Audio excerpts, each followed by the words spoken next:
back in the late 60s, many musicians came up and visited us. Uh, we just couldn't take the time to write instruction manuals, let alone develop ways of teaching.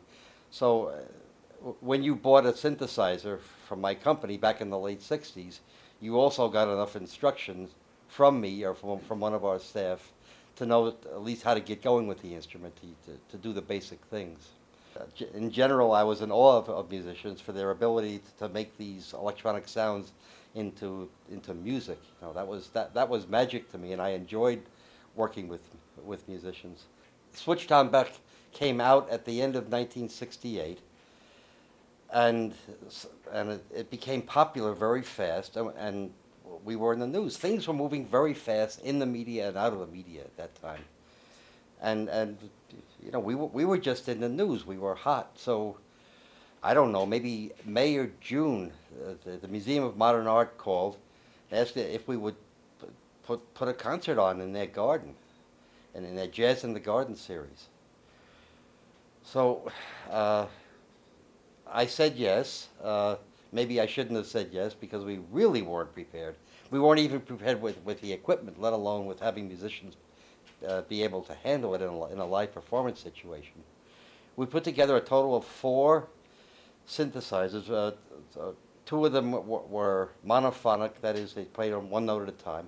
One of them was polyphonic. It used our synthesizer stuff in combination with a I don't know electronic piano or something like that.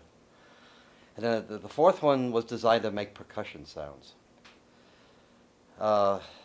And they really didn't work. If we didn't even have them done, you know, up till the day of the concert, we were sort of putting together in a hotel room, you know, a couple blocks from the Museum of Modern Art. So the day comes, you know, and we take our instruments down to the sculpture garden. We set up two fairly big speakers. I don't think there was such a thing as sound contractors back then. At least we didn't know about them. We brought our own speakers, our own amplifiers. Uh, you know, it was amateurish. It's what it was, but we didn't realize it. And then the sculpture garden, being a garden, wasn't equipped with a vast amount of electricity. In fact, it had only one outlet near where they were setting us up. One outlet.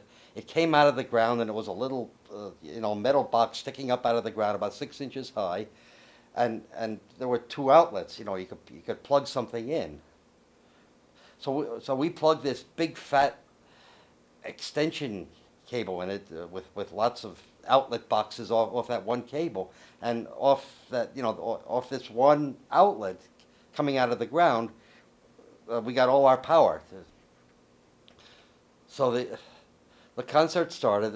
We actually had two groups of musicians. One group was headed by Herb Deutsch, and the second group was headed by Chris Swanson.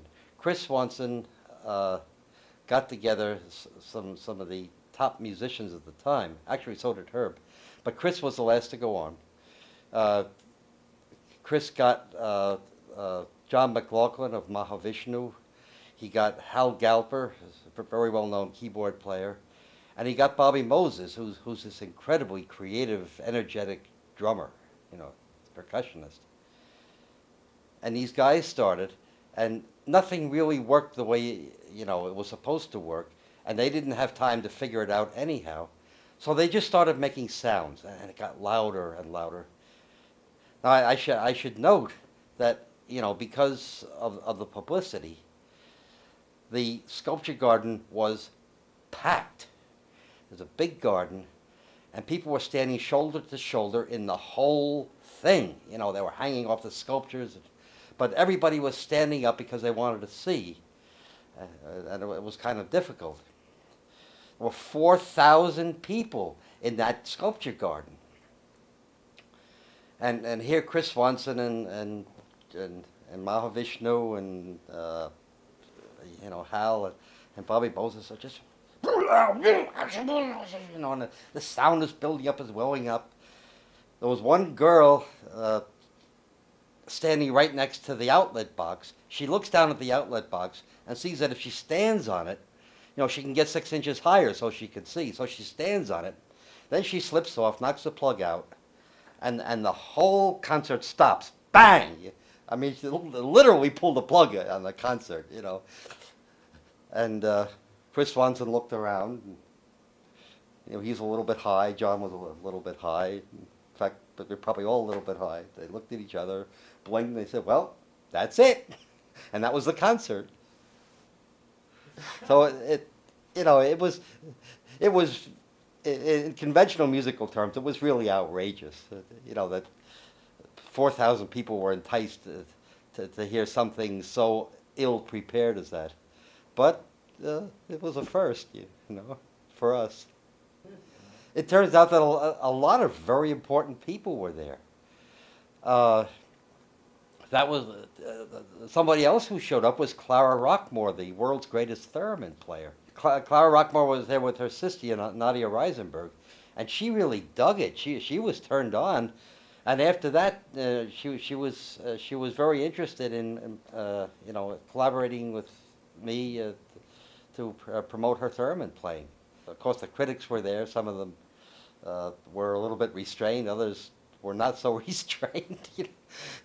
They described it for what it was. My parents were there. They were one of the few people that had seats. They had a couple of seats because they got there early. They had a couple of seats right next to one of the trees in the garden. And right before the concert started, this cloud of smoke came out of the trees, sort of like the tree was puffing, a cloud of smoke. And my mother went, "Boy, what's that wonderful smell, Robert?" It was crazy. I mean, here I was completely strung out. My mother's sniffing somebody else's marijuana, and the people are plowing in. I mean, see, speaking of existential, man.